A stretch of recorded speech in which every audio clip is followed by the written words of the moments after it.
Buenos días, mis hermanos, ¿cómo están? Soy Felipe Polo de Raleigh, Carolina del Norte, y les saludo en el nombre del Señor.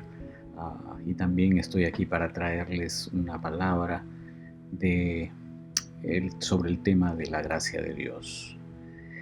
La gracia de Dios es un tema que normalmente cuando nos referimos a esta frase estamos pensando en el término teológico, la gracia de Dios, el favor inmerecido.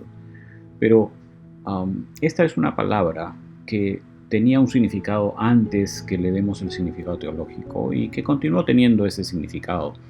Igual que la palabra iglesia, por ejemplo, que significaba congregación antes y después que el Señor Jesucristo se apropie de esta palabra para darle un significado especial para nosotros, la iglesia de Cristo. Así, la palabra gracia, aunque cuando nosotros la mencionamos normalmente nos estamos refiriendo a la gracia de Dios, tal como en Efesios 2, 8 y 9, porque por gracia sois salvos por medio de la fe, y esto no de vosotros, pues es don de Dios, no por obras para que nadie se gloríe. También hay otros usos de la palabra gracia. Por ejemplo, cuando vemos al apóstol Pablo en la carta a los Romanos, que abre su carta diciendo: Pablo, a todos los que estáis en Roma, amados de Dios, llamados a ser santos, gracia y paz a vosotros de Dios nuestro Padre y del Señor Jesucristo.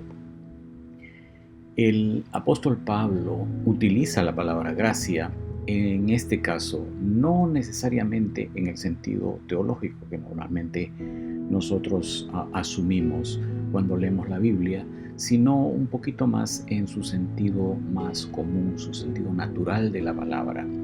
La palabra gracia significaba en aquel tiempo ser agradable. Es algo que agrada a otras personas.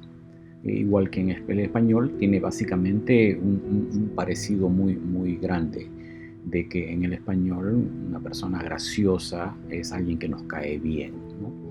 Entonces, Pablo vemos que utiliza esta frase, gracia y paz, bastante.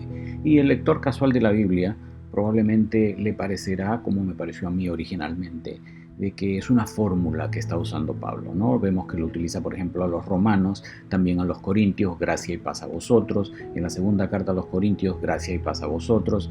En la carta a los gálatas, gracia y paz a vosotros. En la carta a los efesios, gracia y paz a vosotros. Filipenses, y así podemos ir por todas sus cartas: Colosenses, Primera, Segunda, Tesalonicenses, Tito, Timoteo, Filemón. En todas sus cartas, absolutamente en todas las cartas de Pablo, él utiliza estas palabras gracia y paz en su saludo a las personas. Entonces, de ahí que nos da la apariencia de que en realidad fuera como una fórmula, así como nosotros decimos: hermano, ¿cómo estás? Bendiciones, Dios te bendiga, para saludar o para despedirnos de una persona. Parecería que esto es el uso que le está dando Pablo, ¿no? Sin embargo, cuando investigamos el contexto histórico en aquel tiempo, los judíos en realidad no utilizaban este término de gracia y paz. Ellos se saludaban como se saludan hasta el día de hoy, diciendo shalom, que es paz, nada más. Esa era la costumbre judía. Y entre los griegos, lo más cercano que tenemos a esto es que muchos griegos se saludaban y se saludan hasta el día de hoy diciendo regocíjate, goza, que la pases bien, ¿no? Y esa palabra es de la misma raíz que la palabra haris, es jaire, que quiere decir regocíjate, y haris, que quiere decir gracia. Entonces, es la misma palabra, es la misma raíz de las dos palabras. Entonces, pareciera que a lo mejor Pablo, con su contexto judío, romano, griego, él tomó estas dos palabras y las unió, ¿no? Sin embargo, cuando nosotros vemos que los otros escritores del Nuevo Testamento, como por ejemplo San Diego le digo yo, San Diego, él saluda como los griegos, él dice regocíjense, aunque en nuestra Biblia lo han traducido, nuestra traducción dice salud, pero él dice jaire, ¿no? Regocíjense. Juan, cuando saluda, porque primera de Juan y tercera de Juan no saluda, empieza nomás la carta, pero en la segunda carta sí saluda y él dice gracia, misericordia y paz. Entonces, de ahí que podemos nosotros más o menos deducir que realmente no era una fórmula que era muy común en aquel tiempo. No era un saludo griego o judío contemporáneo, y es más, los eruditos nos dicen que no existe en la literatura griega hasta después de Pablo. Es decir, Pablo es el primero que encontramos usando esta fórmula de gracia y paz. Y para los que estuvieron atentos cuando estuvimos leyendo, pasé las cartas bien rápido, a Timoteo y a Tito no usa esta fórmula exacta. Sí les dice gracia y paz, por eso yo les dije, él usa las palabras gracia y paz con todos ellos, pero a Timoteo y a Tito, que en las cartas que normalmente llamamos las cartas pastorales, les dice gracia, misericordia y paz. Solamente a Timoteo y a Tito, porque en la carta personal a Filemón otra vez regresa al gracia y paz. ¿Por qué a Timoteo y Tito? Será materia de estudiarlo más profundamente, ¿no? Pero lo cual nos hace ver que no es una fórmula que él está usando, él está pensando lo que dice. ¿Por qué a estos dos individuos les dice gracia, misericordia y paz y al resto les dice gracia y paz?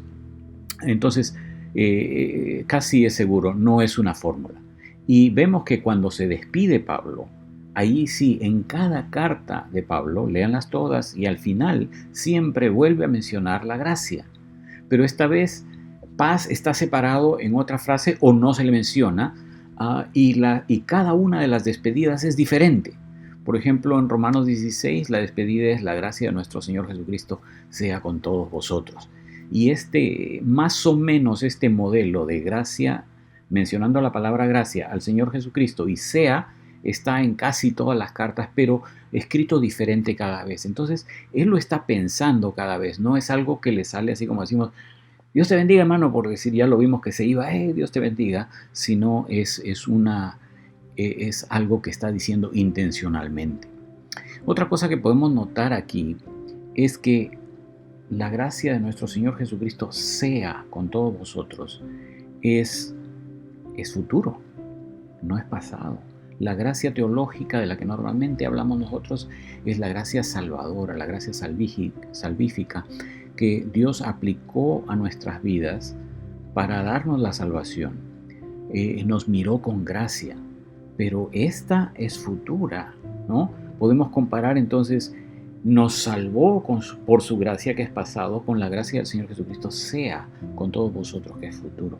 Es un bello deseo, es una predicción basada en el conocimiento que tiene Pablo de la evolución natural del Hijo de Dios, del creyente, que va a crecer hacia la gracia. Lucas nos ejemplifica esto cuando describe la vida del Señor Jesucristo. Yo le digo la gracia del Señor Jesucristo según San Lucas, ¿no? Capítulo 2, versículo 40 dice, y el niño crecía y se fortalecía y se llenaba de sabiduría y la gracia de Dios era sobre él. Podemos estar seguros entonces que la palabra gracia está siendo usada no en el contexto de salvación, porque el Señor Jesucristo obviamente no necesitaba salvación y la gracia de Dios era sobre él, es decir, era mirado con agrado. Capítulo 2, versículo 52, y Jesús crecía en sabiduría y en estatura y en gracia para con Dios, y fíjense lo que agrega acá, y los hombres, es decir, a los hombres, él crecía en gracia delante de los hombres, le caía bien a los hombres, él era agradable ante los hombres. Capítulo 4, versículo 22 del mismo Lucas, y todos daban buen testimonio de él y estaban maravillados de las palabras de gracia que salían de su boca. El Señor Jesucristo es el ejemplo máximo de la gracia de Dios. Él no solamente es la representación de la gracia de Dios para nosotros, pero Él en su vida, Él es el ejemplo de gracia, con sus palabras, con su vida misma. Y por eso que es muy interesante, muy bonito, que Pablo, cuando él se despide, por ejemplo, una de las despedidas favoritas mías es la despedida a los hermanos de Éfeso, donde les dice, pase a todos los hombres, pase a los hombres y amor con fe. Une aquí Pablo casi todas las palabras habidas y por haber de Dios Padre y del Señor Jesucristo. La gracia sea con todos los que aman a nuestro Señor Jesucristo con amor inalterable. Pablo quiere que nosotros crezcamos en gracia con Dios y también con los hombres. Es necesario en el siglo XXI, cuando los cristianos estamos siendo conocidos en el mundo como gente guerrera, gente que lucha por los derechos y etcétera, que crezcamos en gracia, que nuestra palabra tenga gracia hacia el mundo, que la gente pueda ver en nosotros personas que reflejan la gracia de Dios. Últimamente mi esposa me estuvo contando de una persona a la que ella admiraba mucho como un cristiano y que tuvo unas palabras muy menospreciativas hacia los homosexuales. Y entonces ella decía, ¿cómo puede un cristiano no reflejar la misericordia, la compasión y la gracia de Dios?